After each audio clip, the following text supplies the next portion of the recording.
Hello everybody, and welcome back to another Fury of Dracula video, and this one's a very special one. This is a video all about why we love Fury of Dracula. This is something I wanted to do for quite a long time, in order to make a little video and explain why I, personally, love this game so much. But then I realised, well, why don't we get the community involved? And instead of just hearing me ramble on for however long, why don't we get some contributions from our amazing members of the Fury of Dracula community? So that's what I've done, and I've compiled them all for you. We've got some audio contributions, some written contributions, and I'll be putting in my comments in between, and I'll also tell you about my history of the game as well.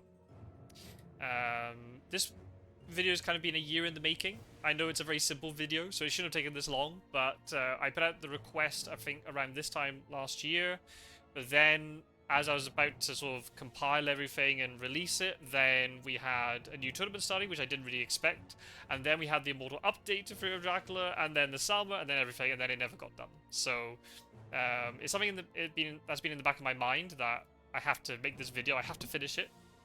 And then in a recent podcast recording with Rook, I can't remember if it was on camera or off camera, he was like, you have to finish it, you have to finish that video, get it out for New Year. So there you go, that's why it's here.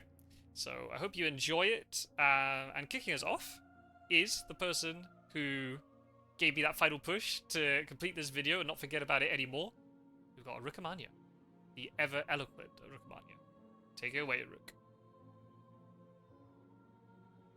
What I love about Fury of Dracula is the way it builds to moments of great tension, and how these are often punctuated by sudden surprise. As Dracula, I have yet to play a game that didn't end with my heart in my throat. Do the hunters have consecrated ground? Are they holding on to renewed vigor? Will they be able to find me? And if they do, am I in any shape to fight them? Or could I steal a win in combat by playing the right card at just the right time? These are questions that often carry the weight of an entire game.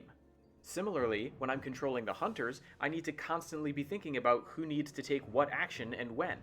Not only that, but I need to be ready for the inevitable disruptions the game and my opponent will throw at me, maintaining my presence of mind. However, that's difficult to do when every unknown encounter feels like a threat. Even knowing I might be able to recover from one mistake, too many of them will still cost me the game, and all these worries only intensify as the final week approaches.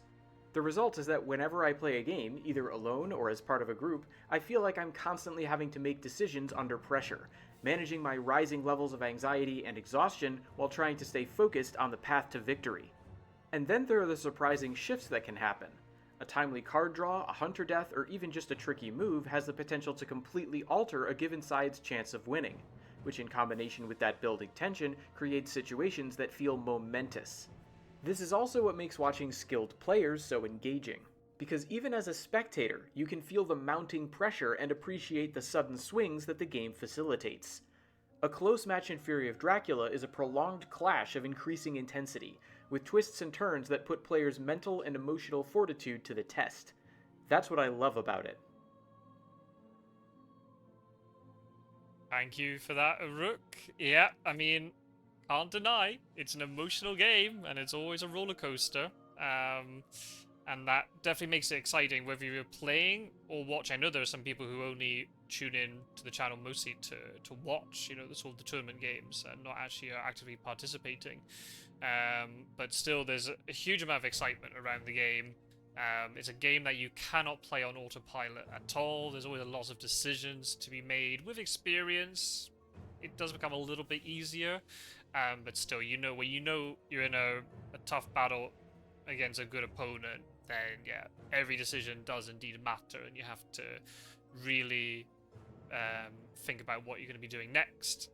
But then, because your opponent is actively trying to disrupt what you're trying to do, it won't make it easy for you, and the game's incredibly exciting. So yeah, thank you, Rook, for that. Moving on now, we have the 2023 World Champion of our community, Pizza Wizard. I can break what I love so much about Fury of Dracula into two pieces. Well, they are connected. Number one, it's a great strategy board game with multiple different moving parts and pieces. I really enjoy how the overland movement affects the combat system and how the combat system can affect the overland movement. I enjoy how supplying and movement by rail works. I think that the tension between horses and tickets is really smart and really unique. And the other reason I love Fury of Dracula, and I think this is maybe the reason that it stuck out to me on the Steam library and why I decided to start playing it, is the story of it all and how well it's incorporated into the game. Character unique cards, character unique abilities really make this game stand out. And thankfully it's not done at the game's expense itself. It's still a great game. That's what makes it unique, is the fact that the story of the game is so well preserved in this board and in these cards, and yet it's still an amazing game to play. Not very many games have threaded the needle between those two things, and Fury of Dracula does it very well. That's why I'm willing to spend hundreds of hours playing it. Thank you, Pizza Wizard. Yeah, completely agree. I mean, that's something for me personally, because I wasn't so familiar with the theme, because I hadn't read the source material or watched any of the films.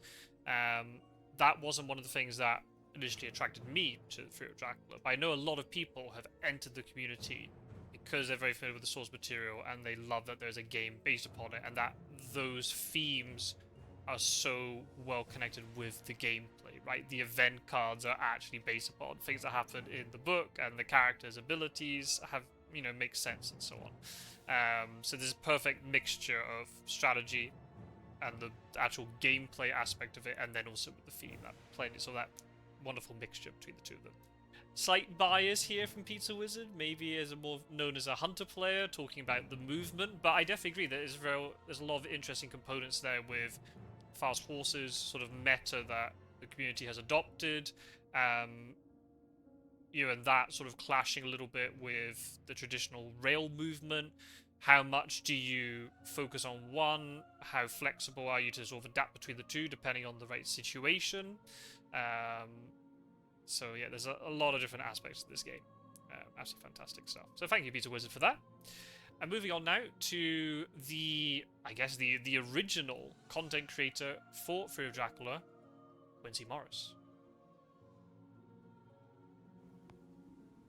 What I love about the Fury of Dracula is that several years ago I was trolling through the Board Game Geek threads for Fury of Dracula and saw a universal agreement that Dracula was overpowered in the game. He was losing all of the play-by-forum games, and people just had he was winning all the play-by-forum games, and people just had this idea that the hunters couldn't win in Fury of Dracula, and that Dracula was overpowered. And so I took it upon myself to crack open the game and then analyze it along with my brothers and figure out how could you win as the hunters. And several YouTube videos later, and a lot of games, and much better people than me coming along, brought out the idea that the hunters were really actually overpowered, and they started winning all of the games. And currently, the win-loss rate is something like 50-48%. And that's what I really love about the game, is that despite all of its insane asymmetry, somehow the game is really balanced if you put the time and effort into understanding both sides. And that is amazing for a game as asymmetric as Fury of Dracula. Thank you for that, Quin See. Yeah, I completely agree. This game really rewards dedication. If you're somebody who is very studious and puts a lot of time into the game, you can get a lot of satisfaction out of it in terms of trying to understand either both roles or really concentrating on one faction in particular. I'm not saying you can't have fun if you don't want to put as much detail into the game. You can play it more casually and still have a lot of fun with it. Of course you can, but there's certainly a lot of enjoyment trying to sort of crack the code, so to speak, in terms of how does this faction tick? How can I disrupt the opposite side, right? And this contribution from Quin See was recorded a year ago, so we've actually had the Immortal update since then. For those of you who don't know, the Immortal update was a big overhaul to the game, the digital edition of the game, that Nomad Games, the developer, did earlier this year. And it was mostly about fixing a lot of bugs and rule implementation errors / ambiguities, because the rules reference can be a bit of a swamp. Quite difficult to wade through it at some points. And also trying to fix some things to bring the game much closer to what would be the 4th edition of the board game. I don't want to say that the changes buffed or nerfed certain roles, because the intention of the changes were not to buff or nerf the factions. It was just a case of, let's bring the game closer to the physical version of the board game, and then we'll just see how win rates change. With the Immortal update, though, most of the changes benefited Dracula, but there are obviously some changes that benefit the Hunters too. Both sides benefited in some way. The win rate, actually, in the most recent tournament, across 170-ish games, the win rate actually swung back in Dracula's favour, around 55% in favour of Dracula. However, in the knockout stage, we had a league plus knockout format for the competition. In the knockout phase, Hunters actually won more games. And then if you look during the league phase, the matches only involving the top players in the league, the win rate was actually higher for the Hunters. So it seems to be this thing where this general trend is that Dracula's sort of skill floor is a little bit lower than the Hunters, quite a bit lower than the Hunters. Only one character, so it's easier to pick up initially and sort of get that strategy going. The Hunters have a steeper learning curve, but both factions have a very high skill ceiling. And actually with the Immortal update, it's actually opened up a lot more new options for Dracula. So that skill ceiling for Dracula is only increased. And it was interesting how, Quin See was focusing on trying to prove the doubters wrong, that the Hunters were a strong faction, and trying to crack the code, for that. Now we're having almost the opposite thing happening, where you've had a lot of people more recently, in the last year or so, have come into the community and really focus on Dracula. They want to crack the code of, well, how can we beat these Hunters? How can we disrupt what they want to do? And they got some really proficient Dracula players who are very, very dangerous to play against. I won't say their names, but anyone who's from the community, you know who I'm talking about. So that's really interesting. So it's going to go backwards and forwards, right, between these two factions. When we're playing in tournaments, normally you have to play as both roles, so people who are going to win those tournaments are those who can have a sort of a balanced approach and understand the necessities and requirements of both roles. But there'll be some other tournaments, or in friendly games, people can specialize and then become really good one faction or the other. So there you go. So I have to see how the win rate changes over the upcoming year and future tournaments, but at the moment it's pretty 50. There's 50-50. There's not one side that is really overall stronger than the other. I think a lot more depends on individual players' skill rather than the factions, but that's just my personal opinion. So thank you, Quin See, for that contribution. I've got some written contributions now. The first one is from Peter C. Lee, one of the fellow organisers of the first tournaments alongside me, so thank you, Peter, for this contribution. So Peter C. Lee says, initially what attracted me to Fury of Dracula is that it is a deduction game, and I love that. But the more I play, the more complex I find it. The more one masters the game, the more twists and turns it has, with multiple escape routes and infinite options. It's very exciting and intense, which is sometimes negative, since after 2 or more hours of playing, you can lose at the last minute. So thank you for that, Peter. Yeah, for the first point, I definitely agree with that. Once you really get into the nitty-gritty of the game, there are so many cool little interactions. I mean, I've been playing for almost 3 years at this point, and I've got 1,000 hours logged on Steam in terms of playing and commentating. There's still interactions between certain event cards or certain, situations that I've never seen before. And then once you add on top of that individual player style, right? Every player is going to play slightly differently. I've certain situations that I've never seen before, right? This game always throws up something new. There's always twists and turns. It's kind of mirroring what Rook said earlier, right? In terms of the roller coaster aspect of this game and all the different options that every player can have. And the more and more skilled you become with either faction, then the more and more options you see for yourself. And I definitely agree, yeah, it's one of those games where it keeps you on edge throughout. And yeah, a game that lasts, an hour and a half, 2 hours can just suddenly be lost in a single moment at the very end. And that can be a little bit soul-destroying sometimes, but especially if you're a newer player watching this, don't necessarily fixate on the winning and losing. I know it's very easy, especially when we're playing in tournaments, it's very easy to go, oh, I've lost all my games, this is awful.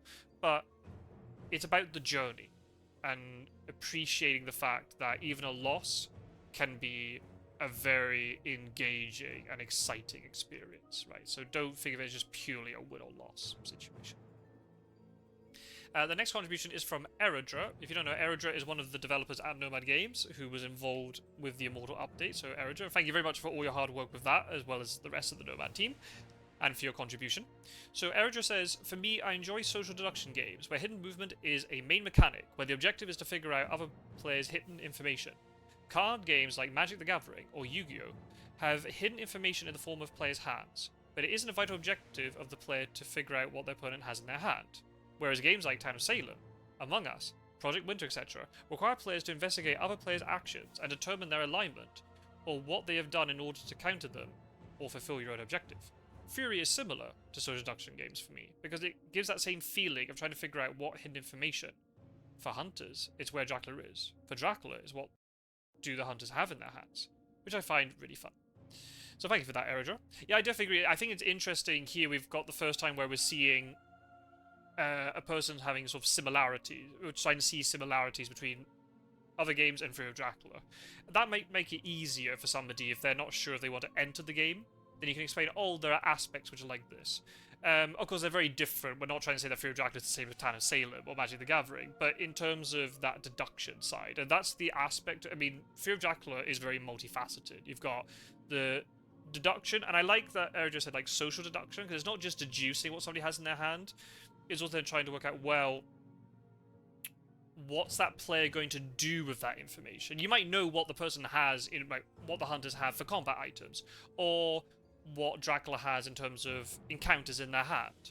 But then you're trying to work out, well, what are they going to do with that information, right? And then because the other player knows that you know that information, then they might change how they play based upon that, right? So there's lots of bluffing and stuff going on here. But there are other aspects too, right? There's, in my opinion, the way I view Fury of Dracula is a resource management game, especially from the hunter perspective, right? Dracula is trying to disrupt the resource management of the hunters. That's the way I view the game. It's all about efficiency, but then somebody else will view it as social deduction, and then you've got, you know, the bluffing in combat and all this sort of thing, and then you've got the theme of the game and all this sort of thing, right? So there's lots of different ways that you can view the game. I think it's really cool here that Eridra is trying to associate it with other games that potentially other people will know. It's not the same, but it has similarities, which I think is really neat. So thank you, Eridra. Our last written contribution is from Ondra, another old member of the community. I think Ondra's been in the community longer than I have, I think. Has been has often participated in our tournaments. So thank you for saying this through Ondra. Ondra has said, firstly, I like strategy games, not just board games. That's really cool, so you don't have to think about it as, oh, it's a digital board game. Think of it as a strategy game, if you're more into sort of video games. So that's a cool way to think about it. And as well as some horror or mythical atmosphere. Well, Fury of Dracula has that in spades. The game itself is very well balanced and offers great possibilities of tactical decisions and bluffing, as we've just said. In some situational fights, the outcome is a great mind game with rock, paper, scissors mechanics. Cool, because we haven't really talked about the sort of... I mean, maybe Andre here is talking about combat specifically, or just in general. But in terms of combat, yeah, we haven't talked about the combat system. The combat system is rock, paper, scissors, right? There's no dice, none of that stuff. It's just playing cards. Dracula's card will always trigger, unless the hunter plays a card that can cancel it. But it's not just rock, paper, scissors, because there are knives and guns and garlic and crucifix and all this stuff, right? And Dracula trying to escape as a bat and all this sort of thing. And it's really cool too, because there's hidden information, like Eridra talked about, Dracula won't know what the hunters have. So Dracula's having to try to plan around... It's not like rock, paper, scissors, because you know the person is going to play rock or paper or scissors. Dracula's not going to know exactly what the hunters are going to play. And then conversely, the hunters will be expecting maybe Dracula to play a certain card, but then maybe Dracula hasn't drawn that card into their combat hand, so then Dracula will play something they don't expect to play, right? So, I mean, yeah, it's a really cool mechanic. And it definitely keeps you on your toes. And even as commentators, we sit there going, right, Hunters have to play this, Dracula has to play this, and then they play two things completely differently because there's an item we didn't expect, and Dracula didn't draw the strength or whatever, right? So the mind games definitely come into it with those. So that's fantastic. Andre also says at the end that, however, there are still some very powerful combos that can be slightly altered. So for those of you who don't know, Andre is like the innovator of the community. Andre's always been suggesting potential changes to the game. So he did actually send me some potential changes to the game, which I won't read out here because it's not maybe the type of video for it. But I definitely agree with this point in terms of there's so many aspects to this game, and depending on personal experience or thinking about game design, there are lots of different aspects that could be changed. Right? And the thing is, the game has evolved. There have been 4 additions to the physical board game. There weren't many changes between 3rd and 4th edition. There were some small changes, and a big change to misdirect, but nothing too much. But from what I understand, there's a big change from 1st to 2nd edition, and then 2nd to 3rd edition there were big changes. So it's a really cool thought experiment, right? If you could create a 5th edition, what would it look like? Or if you're playing this game, obviously the digital edition, there are house rules. There's certain house rules inside the digital edition. But if you're playing round the table with your friends, you can house rule whatever you want, right? You can try out different things. If you think an event card is too strong, alter its mechanic and see how it works across a number of games, right? Obviously, the way that Dracula's power can be balanced, right? We're saying that at the moment, the win rate is 50-50, but that's in a very isolated community where we're really playing a lot of games and really sort of obsessed with the meta that has been devised, especially in terms of hunter play. But people who are playing this game for the first time round the table with their friends won't know anything about that meta, so play a different way. So then Dracula's ability can be scaled up. You can remove rumor tokens, remove layers, remove the power cards, right? And that can really sort of change. If the hunters are too strong, if you're playing against an inexperienced Dracula, we'll give Dracula all the powers, or maybe limit what the hunters can do in the first week or something. You know, you got the encounter cards that could, I think it was another member of the community was posting some of the 2nd edition encounter cards into the Discord, and they were fascinating, some of the effects on them, right? If there were a 5th edition, would they be brought back? How much would be changed, right? You got to take into account the theme of the source material and all that sort of thing. But there are just so many different things that you can think about and potentially change. But remember, everything with this game is intertwined. So if you just alter maybe one item card, well, that could have a huge effect in terms of certain events or combat or encounters or whatever. So you've got to be a little bit careful how to change things. But there's lots of cool possibilities with this game, which is just amazing. It's fantastic that it exists. So yeah, thank you, Andra, for that. Just very quickly, my own personal story with this game. I discovered the game through Tabletop, which was the series on YouTube with Will Wheaton. And I'd never seen anything like it. I was just completely obsessed with it the first time I watched it. I'd played deduction games and social deduction games, but I'd never played hidden movement games. Scotland Yard, Letters from Whitechapel, I hadn't played any of that stuff. So I'd never seen a hidden movement game before, so that's really cool. But then and then again it says, I'm not really obsessed with the theme. I'm not a big vampire fan in that sense, right? I never read the source material, hadn't watched, vampire films, but I thought that, the connection between the theme and the strategy in the actual board game was fantastic. Also, let me just say it, the map is beautiful. The map is fantastic, so that too. And I think just one of those things then, as I bought the board game once the 4th edition came out. Friends hated it, so I decided, oh well, okay, we're never going to play this again. And then just a few years later, by pure chance, I discovered that there was a digital edition thanks to Quin See Morris's YouTube channel, and it's just gone on from there. And then just become obsessed with trying to play the game myself, cracking the code of how to win on both sides, and then watching other people play, organizing tournaments, and the great sort of community vibe that we've got. It's just kept me hooked. And even though I definitely don't play as much now as I used to. Back when I started, I played maybe at least once per day, maybe even more, depending on weekends and plans and things. Now I don't play as much as I did in the past, just because I've played it so much. But every time I return to it, it feels fresh, it feels amazing, and then trying to see how other people in the community have improved and trying to beat them and stuff. It's just, there's so many cool aspects to it, and I would say I second everything that everyone's said before me. Right, I'm gonna plagiarize. I'm gonna copy their homework. Everything that everyone has said up to this point, completely. So last of all, so this video doesn't go too long. We have another audio contribution from you, from Skybreaker96. Skybreaker understood the assignment and has gone above and beyond. So, Skybreaker, I will have a little bit of wrap up at the end, but you have the last word in terms of the community. Take it away. Hello everyone, Skybreaker96 here to answer a question. What is it that you love about the Fury of Dracula?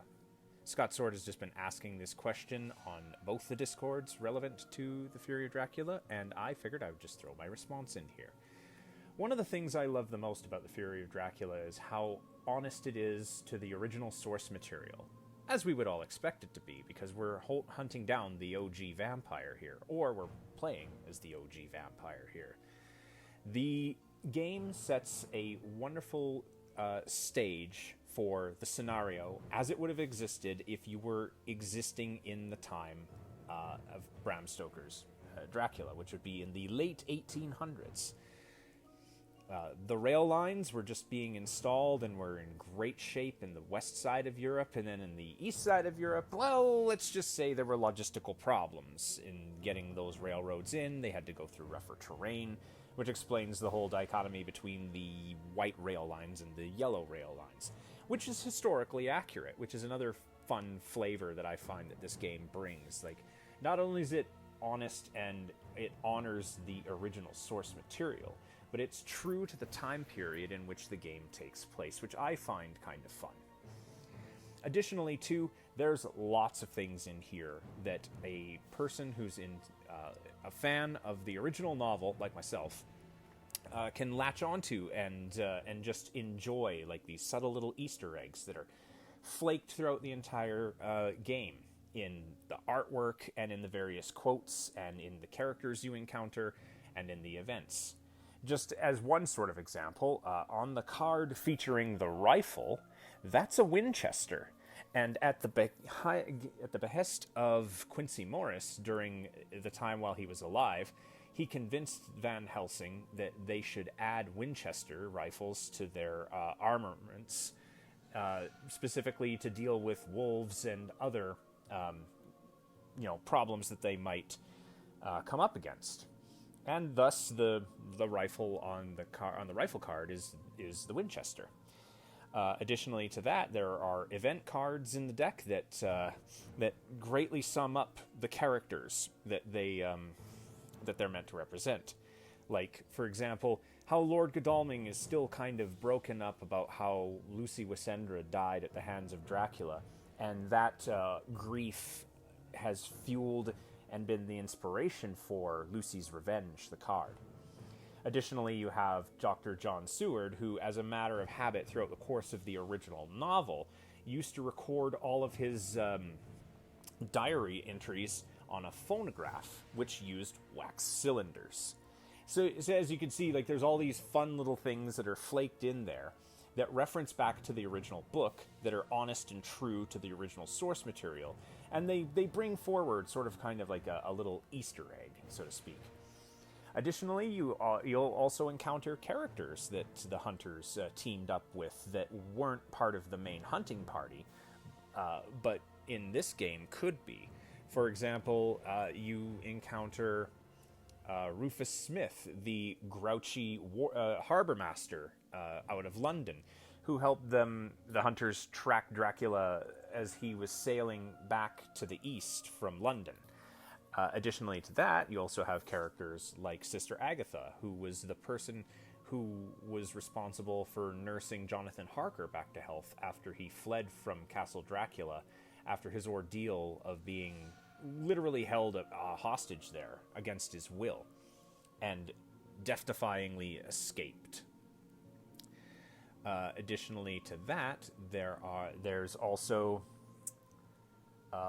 the villainous characters, like the three brides of Dracula, as represented by Dracula's brides, or the enigmatic Emanuel Hildensheim, who's just sort of... It's a very obscure reference, but if you've read the books, he's there. He's there. And it's just fun to see all these little interactions that occur, and all these little, flavor hits that get you. The next thing that I find to be incredibly refreshing about this game is how well designed it is as a asymmetrical game. It's kind of refreshing to encounter an asymmetrical game on the market where one side doesn't have too many advantages over the other, and the contrast between the advantages that one team gets versus what the other team gets kind of balance each other out to create this oddly balanced play experience that requires a good deal of skill and a little bit of luck, or sometimes vice versa, depending on what situation you might find yourself in. Admittedly speaking, there are some cards in the deck that aren't, in the event deck that aren't great. Not all the cards in the game can be absolute knockout cards. But additionally, there are a lot of real good backbreaker cards in there for hunters and for Dracula to, bring in the killing blow. Additionally, I'm also a big fan of how this game the momentum can switch without warning. And you can watch a person who's on top and domineering the whole game, whether they be hunters or Dracula, suddenly come into a position of having comeuppance, where one bad combat or one bad supply action at night or one risky encounter, and suddenly the game momentum can switch drastically. I have had more fun losing a lot of games by the narrowest of margins than I have had fun winning games where I'm just totally dominating the opponent. I have to tell you, it is so exciting and heart-pounding to have the whole game you just played hinge on one combat, or whether or not Dracula ambushes the right hunter with the right card at the right time. Because every play you make in this game matters. Every card you draw matters. Every combat you get into matters. Each damage your hunters take matters. Each event that Dracula, gets into his hand, or each encounter that he places onto the trail, all matter to the overarching theme of the way this game goes. Because if you reverse engineer any game and changed one decision in it, you'd have a drastically different game at the end of all things.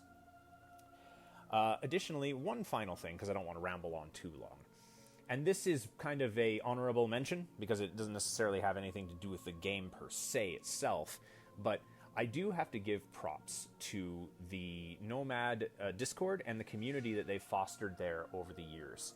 It's incredibly refreshing to come to a Discord server or to any online gaming area and be greeted with warm, friendly people who aren't into the whole toxic competitive nature where, like you might see in some Fortnite lobbies or things of that nature. I have never felt out of place there, and although I did join for a time and kind of went away for a period of time, when I came back to compete in the League of Dracula 2024, everyone was excited to see me back. They were all like, hey, Skybreaker, we haven't seen you in a while. How are things going? And I think that community flair there makes it easy for players who want to enter into the game, which has a fairly difficult learning curve at the beginning, that smooths off after some time. A lot easier, because there's lots of people to learn from, there's always advice to be handed out, and they're all genuinely interested in making you a better player than you were when you first sat down to play any of them. And I love the competitive spirit of just being able to come into a place, sit down with a friendly person across from the virtual table, so to speak, and just say, look, you bring it, and you bring it hard because I'm giving you the best I got, and we'll virtual handshake after this is all over, right? That's kind of the environment I wish all online gaming lobbies were, but unfortunately we can't necessarily control other people's actions. But at any rate, I thought I would just chime in and make these observations, and who knows, maybe some people out there like a few of the same things that I like about this game. I mean, I could talk endlessly about the more interesting aspects of it, but, well, we'll let some other people talk, shall we? Alright, thanks for hearing me out. Bye. Thank you very much, Skybreaker96, for that very comprehensive overview, talking about the thematics of the game, and then the sort of the balance between luck and skill, the uniqueness of every single game, and then also then the community spirit, that mixture of, you know, wholehearted, friendly community spirit mixed in with the competitive nature as well. Thank you very much. Little did you know, Skybreaker, that you're going to be finishing off the video, so thank you very much for that contribution. Great stuff. And with that, the only thing I have to say is thank you to everybody who has contributed to this video, and also to the wider community for all the work that they do in terms of participating in tournaments, helping with the administration, recording videos, making memes, all that good stuff. And also for everyone who's tuned in to watch. Thank you very much. Firstly, if anybody watching this if you have your own reasons as to why you love Fury of Dracula, then please do leave them in the comments below. We love to read them all and have a nice discussion down there. Also, if you'd like to join the community of Fury of Dracula, then go into the description of this video and you'll find a link to the Nomad Games Discord channel. That's where we normally go first. We use that server to try and find games of Fury of Dracula. But if you are very keen to join the dedicated Fury of Dracula Discord server, if you're looking to participate in tournaments or just sort of get to know the Fury of Dracula community sort of more intimately, then ping me a message on Discord, and I'll be happy to allow you to join that. And yeah, without further ado, folks, then thank you very much for this, watching this video, leaving comments, for all your participation with the channel and the content throughout the last year. And we'll just look forward to an amazing 2025 filled with even more Fury of Dracula. So, take care, everybody. Thank you very much for watching. See you soon. Bye-bye.